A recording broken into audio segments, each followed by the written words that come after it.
Hello, Patriots. I'm Lee Watts, and this is Patriot Point, your source for news and analysis from a conservative, Christian, and common sense point of view. Well, this week, the big news in the world are the terrorist attacks going on against Israel. And every report we see that Hamas has launched is more horrific than what we had learned before. And I think there is a lot of history that people may not be aware of. I love to use history while teaching, and I think you're going to learn some very interesting things this week. To kind of lead into this, I'm going to make a reference to one of my favorite singers, a guy by the name of Jim Croce. He had a song called Bad, Bad Leroy Brown. And during this song, he says, listen, there's certain things you don't do in life. You don't tug on Superman's cape. You don't spit into the wind. You don't pull the mask off the Lone Ranger, and you don't mess around with Jim. That's Bad, Bad Leroy Brown. Well, with that being said, there's a few things in this world that nations better not do. Just anybody should never do these things. You don't mess with God and his stuff. You don't mess with God's word. You don't mess with God's messenger, and you better not mess with God's people. And everybody who did that had something horrible happen to them. Just ask Pharaoh. So we're going to look at two different things. First of all, we're going to look at some of the times when the United States chose to not stand with Israel and what happened because of that. And then we're going to do a little history lesson on the Arab-Israeli wars. I think there's probably some things people don't realize. First of all, let's talk about some of the times when America said, we're not going to help Israel out anymore, because the Bible says in Genesis 12:3, and I will bless them that bless thee, and I will curse him that curseth thee, and in thee shall all families of the earth be blessed. You know, this is a promise that is made to the Gentile people saying, listen, if you're going to bless Israel, I'm going to bless you. But if you don't stand with Israel, then God is not going to stand with you. Let's start off by looking where Obama said on April the 19th of the year 2010, he said the United States will no longer automatically stand with Israel.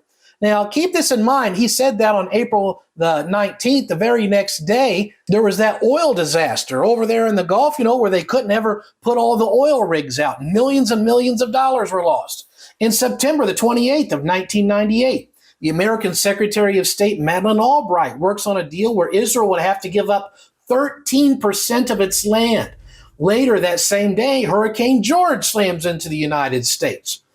In November of 1998, Yasser Arafat comes to Washington, D.C. to meet with President Clinton. He raises all kinds of money for a Palestinian state with Jerusalem as its capital. And the U.S. and the European Union pledged millions of dollars to this. On the exact same day, the Dow Jones average dropped 216 points. And on December the 1st, the next day, the European market had its worst day in recorded history, with hundreds of billions of capital wiped out, and included all the money that they were going to do for this. There have been 6 Arab-Israeli wars so far. By the way, Israel has won 6 out of 6. Yes, one of the most famous of those is what is called the 6-Day War. And a lot of people may not realize what actually happened during this amazing conflict. So I've got a little animation here, and I'm going to give you the history on Israel, Syria's, and Egypt's 6-Day War.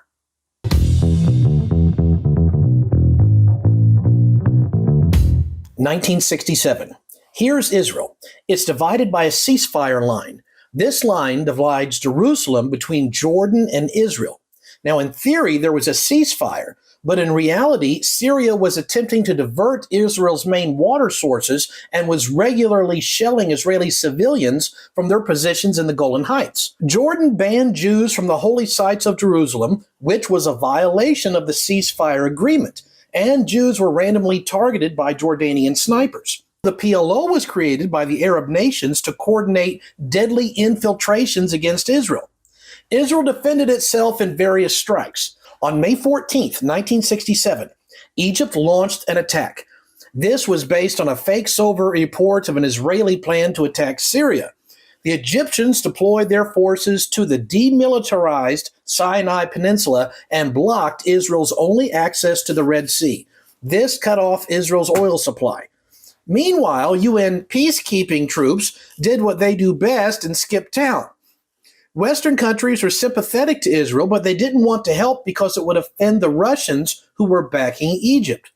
Meanwhile, Jordan and most Arab countries joined Egypt's team uniting against Israel. Things did not look good for Israel, whose military was woefully outnumbered. Geographically, Israel's small size, topographic disadvantage, and narrow waistline made it easy to split in half, thus turning it into an easy target. With Arab leaders making explicit calls for full Jewish annihilation, it left Israel with few options. On June 5th, Israel put all its eggs into one basket by committing nearly all of its aircraft in a single daring operation. While Egyptians were having breakfast, the Israeli forces turned their entire Egyptian Air Force into toast. Egypt, much like Baghdad Bob, said they were winning despite all the evidence to the contrary. Egypt called for its allies to help them in the fight. But things did not go so well for Israel's enemies. After Israel won battles in the south against the Egyptians, it was free to use its troops to engage the Jordanians. They won all of Jerusalem and pushed the Jordanians back to their side of the river. Israel captured the whole Sinai Peninsula, reached the Suez Canal, and opened the Straits of Tiran. Syria wound up losing the Golan Heights. The world was astonished at how little underdog Israel had defeated all the bullies. The Arabs started planning new tactics to try and destroy Israel. By the war's end, Israel had recaptured its historical homeland, including many of the cities you probably recognize. At the beginning of that conflict, all these nations surrounded Israel. They were on the brink of destruction, but by the end of the sixth day, Israel became victorious, took all this extra land, and took back its capital of Jerusalem and those other sites that you probably read about in the Bible. I think we're about to see some amazing things happen once again in the nation of Israel. So what we, as Kentuckians, what can and should we be doing about this? Well, number one, I'm going to be, as this Kentuckian, is going to be very interested to find out if Biden and Congress are going to give Israel the kind of help that we've sent to Ukraine. I'd be very interested to find out what happens with that. But something I highly encourage everyone to be doing is to follow what the Bible says in the 122nd chapter of Psalms. Pray for the peace of Jerusalem. They shall prosper that love thee. Peace be within thy walls, and prosperity within thy palaces. For my brethren and companions' sakes, I will now say, peace be within thee. And I think God will bless those prayers and bless the people and the state that lifts up those prayers. So pray for the peace of Jerusalem and Israel, and I think we'll get a blessing out of that on top of it.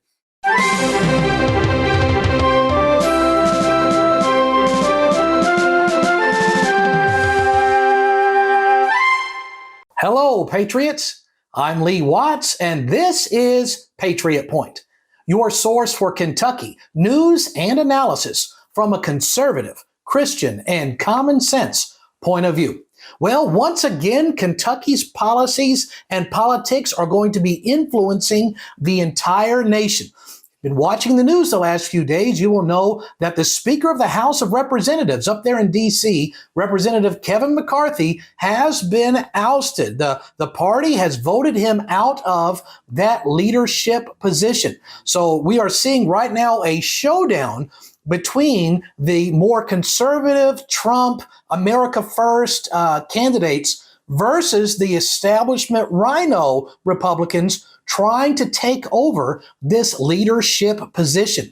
Now, of course, we have Mitch McConnell, who is the poster boy for the establishment. I mean, he has been in the Senate for nearly 40 years. I mean, 4 decades of this career having this position. If there was also ever a poster boy for the reason we should have term limits, you should put his picture by that.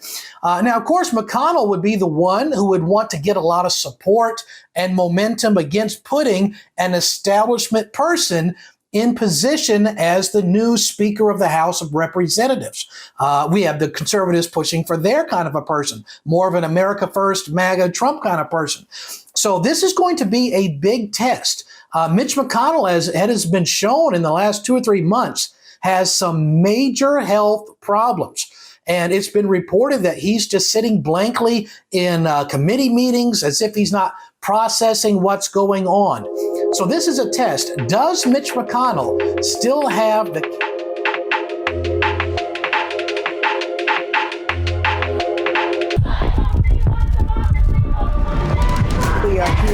defend democracy. Misinformation poses a threat to our nation's health. Climate change is an emergency. Democratic socialism. Codify one's right to choose. Hell yes, we're going to take your AR-15.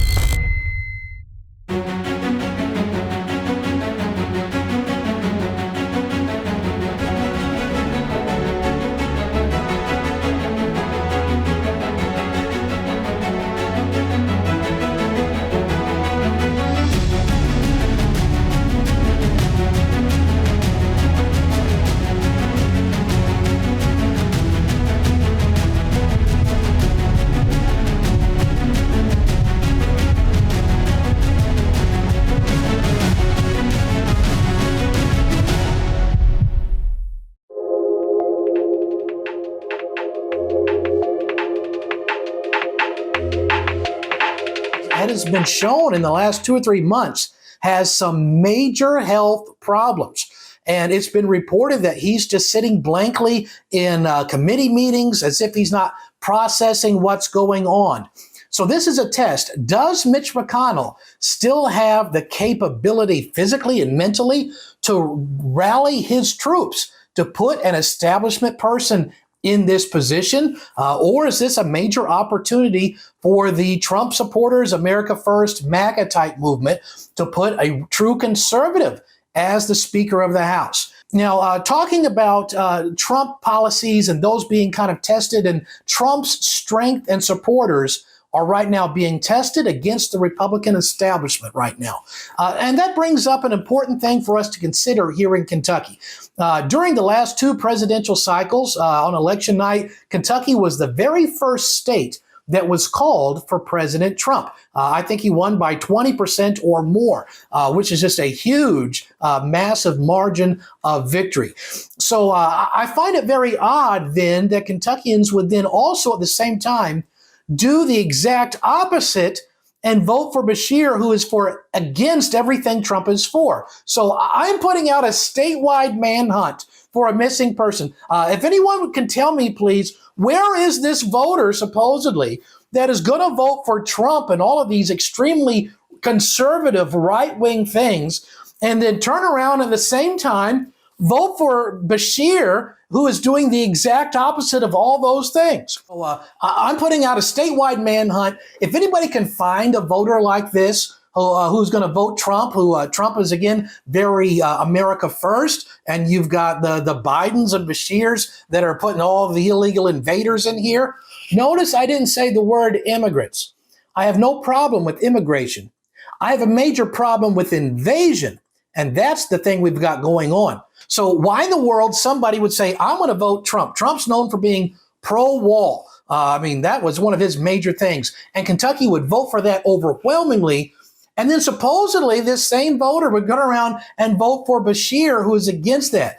You have Trump, who is very pro-Second Amendment, very gun rights. Why would this exact same person then vote for Beshear, who is very anti-gun and wants to disarm the people? You have President Trump, who is very pro-life, defending the life of the unborn. And then the same person supposedly would turn around and vote for Beshear, who has supported policies not only for abortion, but Beshear is supporting policies for abortion up to and including the 9th month. Beshear had even vetoed a bill. The state legislature passed a bill that would say if some doctor tried to commit an abortion, but the baby survived anyway and is born, then this would require the doctor to actually give this baby, now on its own, it would require to give the baby medical care instead of letting this newborn just sit there and die because no one cared for it. Andy Beshear vetoed that. He wants the baby to lay there, no one take care of it, and let it starve to death, bleed to death, whatever. Beshear vetoed a bill to stop that. So why in the world somebody would say, I'm going to vote for Trump? Kentucky overwhelmingly is going to vote for all these conservative policies of Trump, and then at the same time turn around and supposedly vote for a governor who is against every single thing that Trump stands for. Those two things do not add up. I'm Lee Watts, and and I support that message. So when it comes time to vote here, we got about 1 month to go before Election Day. I think I would advise Attorney General candidate Cameron, he should look at the camera and ask the people of Kentucky the exact same question that Ronald Reagan asked the people of America when he was running against Jimmy Carter. And here's the question that he asked. Next Tuesday, all of you will go to the polls, will stand there in the polling place and make a decision. I think when you make that decision, it might be well if you would ask yourself, are you better off than you were 4 years ago? Is it easier for you to go and buy things in the stores than it was 4 years ago? Is there more or less unemployment?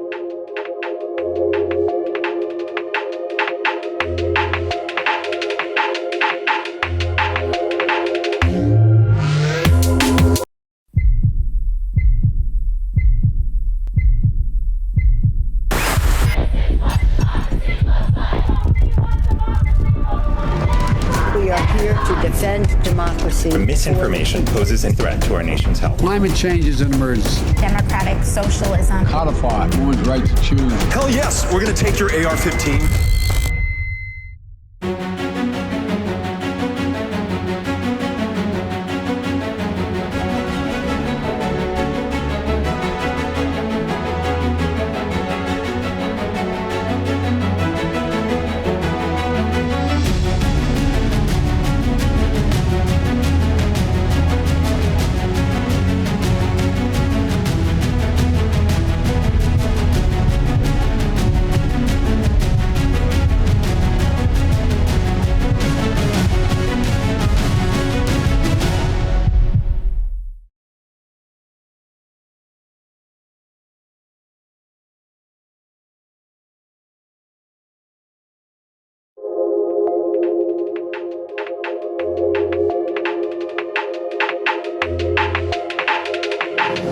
Is it easier for you to go and buy things in the stores than it was 4 years ago?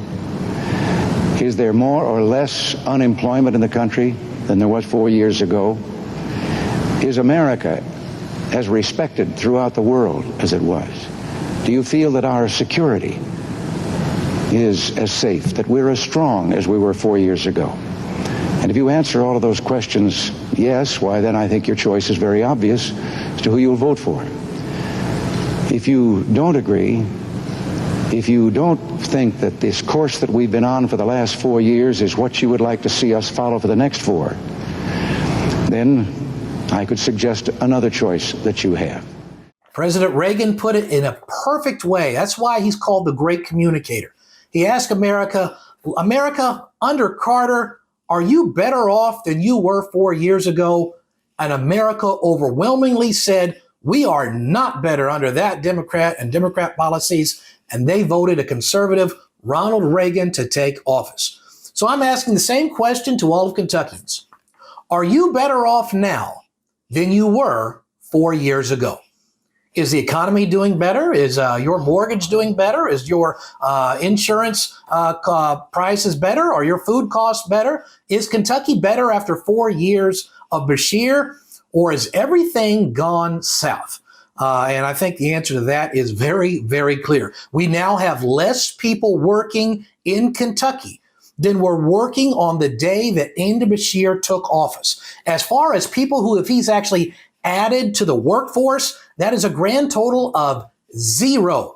He comes out and says he's created jobs. Putting everybody out of work is not creating jobs. And there are now less people working in Kentucky than the day that Andy Bashir took office. If you have moved or for any other reason need to re-register to vote, or maybe you've never registered to begin with, you may register to vote in the upcoming election up until 4 o'clock on October the 10th. So that is coming up very shortly. If you need to re-register or register the first time to vote in the upcoming governor election, this must be done no later than October the 10th at 4 o'clock in the afternoon. And I hope you'll go out there and vote. And a little message I want to send out now to the Kentucky State Legislature. We're all the time saying we want to increase the voter participation. And this is how we can do this. Right now, under Kentucky law, we have elections 3 out of every 4 years. And it really leads to a lot of election and voting fatigue amongst we the people. As soon as you take one person's sign out of your yard, it's immediately time to put somebody else's there. 3 out of 4 years, and we're getting voter election fatigue.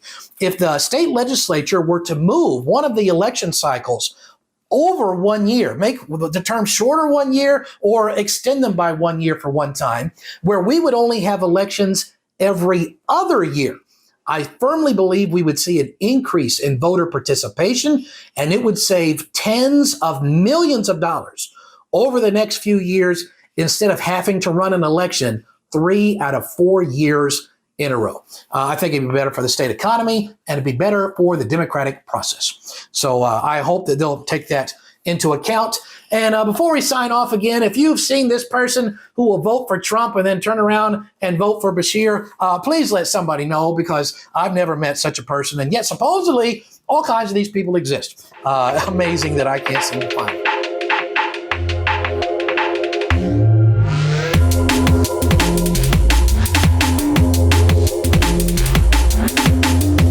Stick with conservative Christian constitutional principles, then I will be happy to stick with you. But the day that you give it away from Christian conservative constitutional principles, I must get away from you and support somebody else, because principle is the thing. Principle over personality, principle is key, and let us vote on that. So here are the people I'll be voting for. First of all, in the governor's position, I counted it up. I think there is 1.5 million people running for governor. Well, it sure seems that way. If you'd like to know more about the governor candidates, here's the different thumbnails for videos I've done on these candidates. Every single one of them has good things about them and bad things about them. I want to keep out of this particular one because there's so many of them running. Vote for whoever you think would be best. Now, when it comes to the attorney general position, I will be voting for Mr. Russell Coleman. And the primary reason for that is he's the only person in the primary. Yes, there's nobody else on the ballot for this particular job, which is why we haven't examined that. When it comes to the general election in November, then we'll be looking into his background and his opponents. For the Secretary of State position, if you watch the program for more than 3 seconds, you will realize I do not like our current Secretary of State.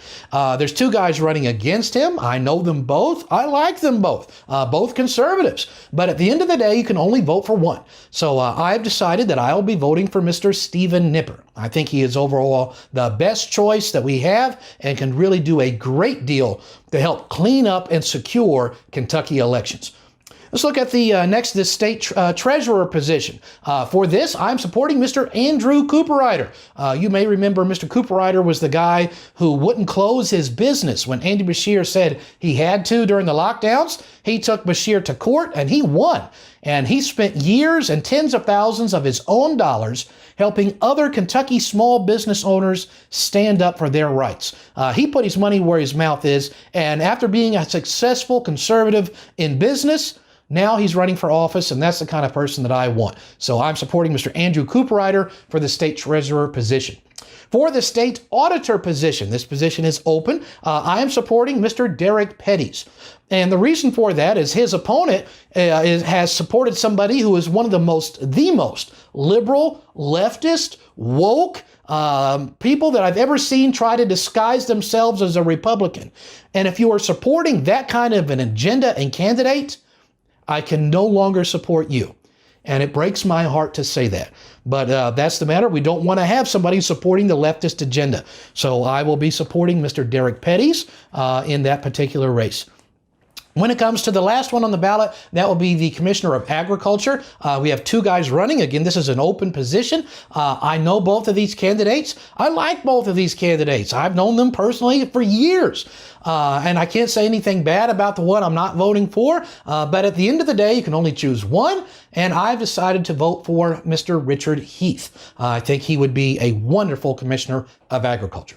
So these are the people that I'll be voting for. Take it for whatever you think it's worth. If you want to vote for somebody else, That's okay with me, and I hope we can still be friends. If you got your friend, your neighbor's voting for somebody else, don't break fellowship with them over that. Now, if they voted for a Democrat, that'd be different. But this is a Republican primary. So let's move ahead. Remember, Kentucky's motto is united we stand, divided we're going to fall. Remember, it is the left, it's the Democrats who keep trying to divide up the United States into different groups and setting one group against another group. That's not the American way.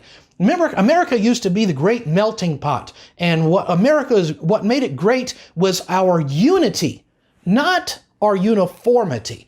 And I hope you'll all remember that. And if your candidate doesn't win, just remember the words in the old Charlie Brown cartoon. Well, I can understand how you feel. You worked hard. But did you notice something, Charlie Brown? What's that? The world didn't come to an end.